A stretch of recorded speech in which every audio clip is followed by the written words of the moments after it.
video after all this time. Yes, I have been asked by multiple people, what's been going on with the bus? What's happening with the bus, Daniel? We need to know what's going on with the bus. Well, let me give you some updates.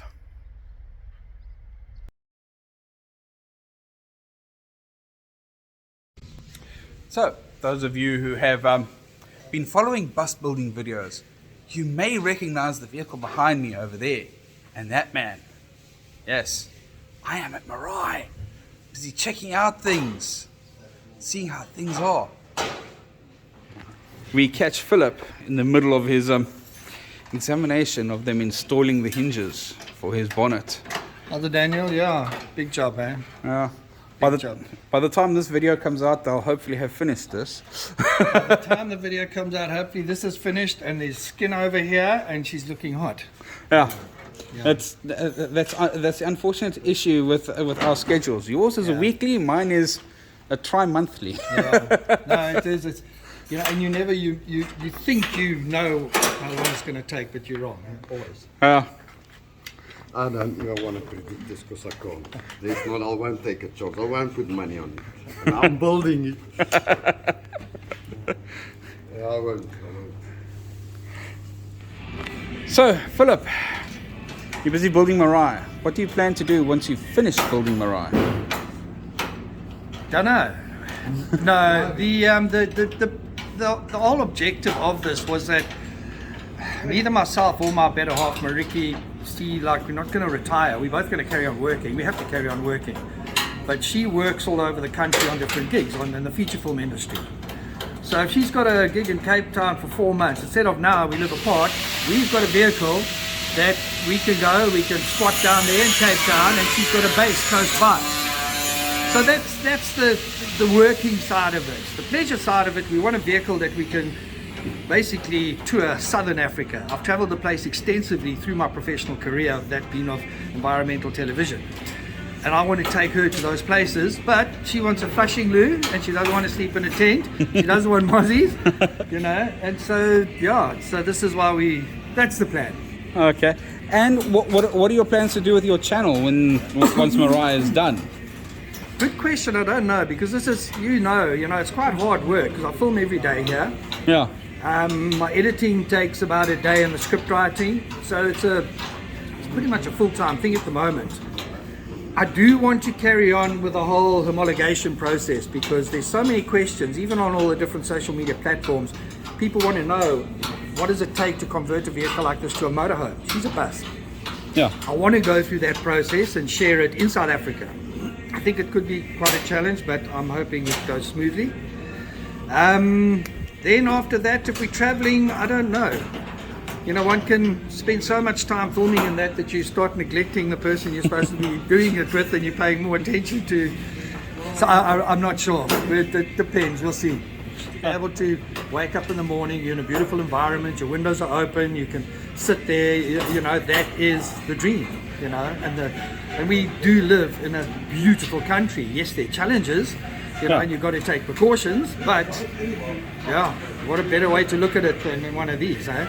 Yeah, it's one of the reasons why I'm building mine. Yeah, and also, you know, there's a lot of older folk do this, and I can see why now. You go on holiday for a month and stay in an accommodation. My God, it's eye-watering. Yeah. It is so expensive. With this, you can go into a place, you've got good security, you know, it's from, yes, the cost is the building it.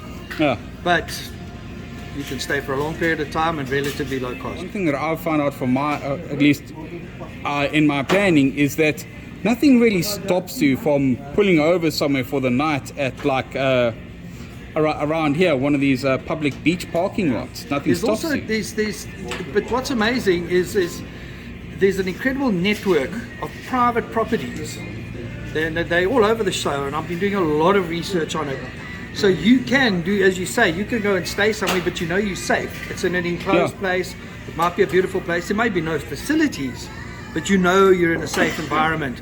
Sadly, wherever you stop and pull over, you are at risk, and you can become vulnerable in this country. You know, if you're sleeping, then you want to make sure you've got good parameter security little systems to alert you that some scallum robber's coming to ruin your night for you. But yeah, we'll probably stick to designated areas, the routes of this network of campsites, and use that to travel the country. So that's my visit with Meraai here at East Coast Scratch and Dent. I'm going to put up a little link in the corner somewhere here for Meraai. Go subscribe, go have a look, watch the building of his dream called Meraai. And now we go into a segment I like to call Engine Repair with Blake.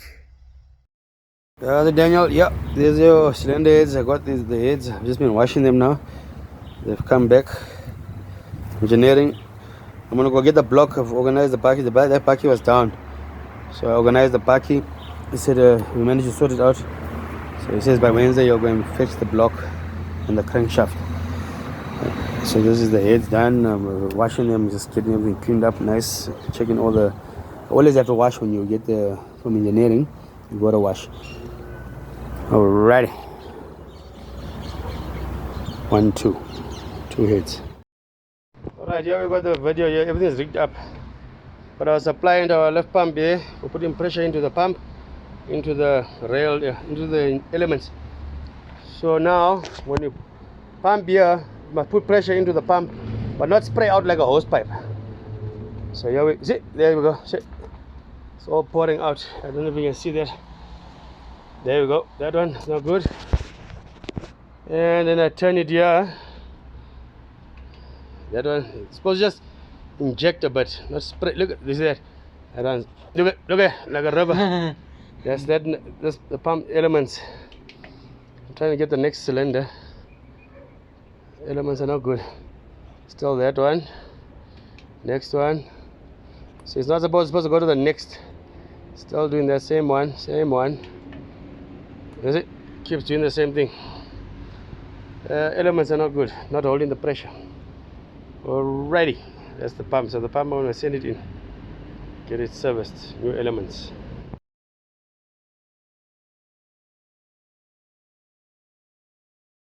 Alright, crankshaft installation. Let's go for it. Right, let's start with these. The ones with the hole. Right, take that other one with the holes there, go on your side there. Confirm the size 0.50, which is 20 thou. Size bearing. Now we go. I don't want that today. What? Pass another one there. Okay, this one here. There's the one thick one in the middle.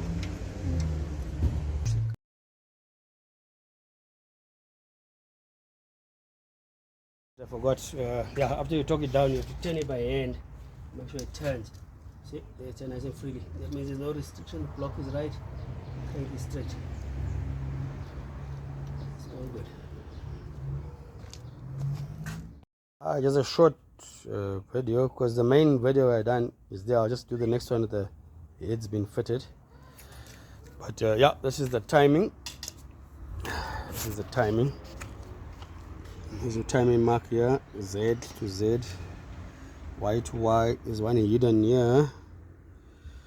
X to X, and then W to W, and then this is the oil pump drive gear. So you see, like the sub assembly is done, everything is in. So that's how it looks now. Yeah. So now I'm gonna put the heads on, and the side assembly is done. All the pistons are in. Looking nice. Looking good. Drive good. Drive well. Alright. Twin cylinder head installation.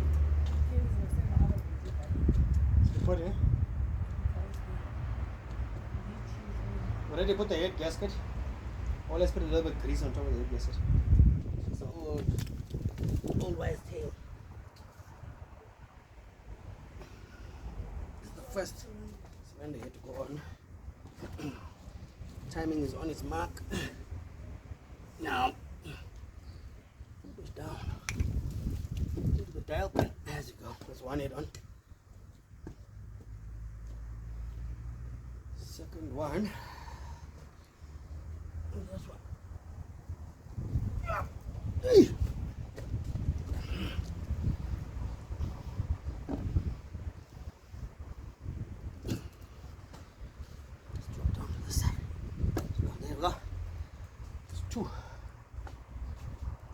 head bolts.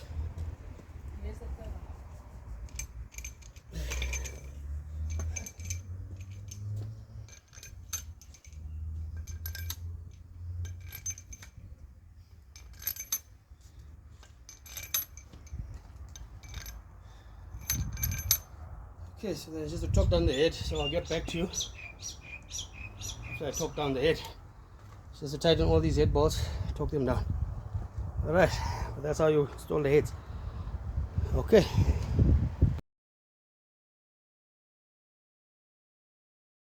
We're back here at George with the whole new engine all set up. I have here Blake and Eric.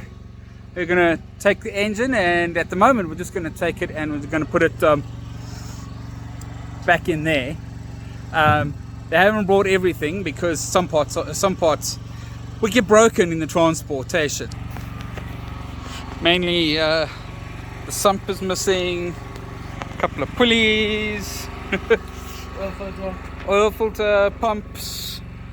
A couple of things are not here at the moment because they get broken in transportation. So today they're just going to bring the engine, put it in there, and then tomorrow we're going to pick up everything and we're going to continue.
So Blake, why did we take out the supports of my engine? Because the mounting brackets they made, they're all cracking all over here.